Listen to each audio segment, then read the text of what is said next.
What a loss. Kedusha of every mitzvah goes on forever and ever. And has come to an end. The only way that it has a hemshech for us, because we live in such a short life, is we door.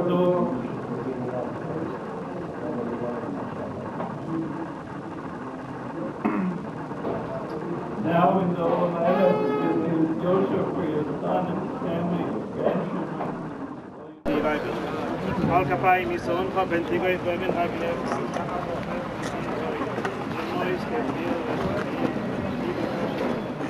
Australia, when the family with a tremendous mysterious nefesh, as David explained, they moved from Queensland down to Melbourne, Australia, at the sake of his panos and everything, just to raise a from family, just to be mechanic the children al-pi derech haTorah. And Larry, as we knew and loved him, he was kaveh. He was in the kollel in Melbourne, the Lakewood kollel, and he was kaveh and itim v'shois l'Torah there. He was there many hours, and we used to learn together.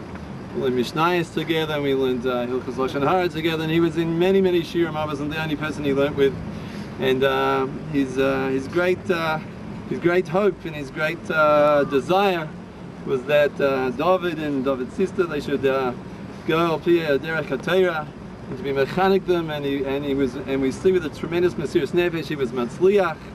He was tremendously matzliach, and he was a person who was a very calm person, a very miyushav person, a very mature person, and it was always a pleasure to have him as a guest, with the children, without the children, and it was always a pleasure to be in his svivah. And it was mamish a kiddush Hashem what the family did, moving from a midbar shmama like it was. He heard the call, he heard the call of the Torah, he heard the call of the Dr.Baruch that it's time to do tshuva, and he listened, and it didn't matter what it took. He was moser nefesh, itim v'shois mamish b'limud Torah, and now he's going to his menucha, and he can go with a smile on his face, because he raised mamish a ben Torah amiti, who's raising mishpacha here in Eretz Yisrael, from mamish Queensland, Australia, to having a mishpacha in Medina Lit. It's a tremendous success, it's a tremendous achievement, it's a tremendous kiddush Hashem, and mitzvah Hashem. This Jew, in his whole life, went through all the difficulties that a person's supposed to go through.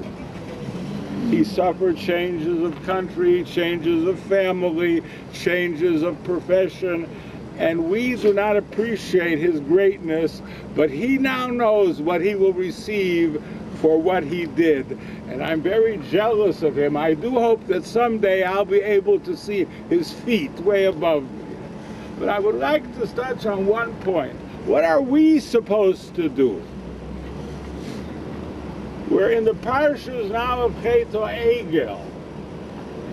And the Jews came and they saw that there were only about 3,000 people dancing around this Egel. And yet we've all been punished for the last 2,500 years. Why? What did I do? I didn't dance in front of the Egel. When Rav Avram Kalmanovitz went to Washington to speak to the Jewish Secretary of State that he should do something with the President Franklin, that he should save the Jews, he didn't want to do anything.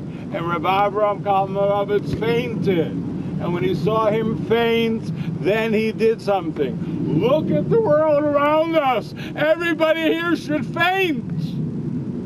The trouble with the Egel was not that they didn't dance. It was because when they saw the Egel, they didn't faint. That's what was wrong with them.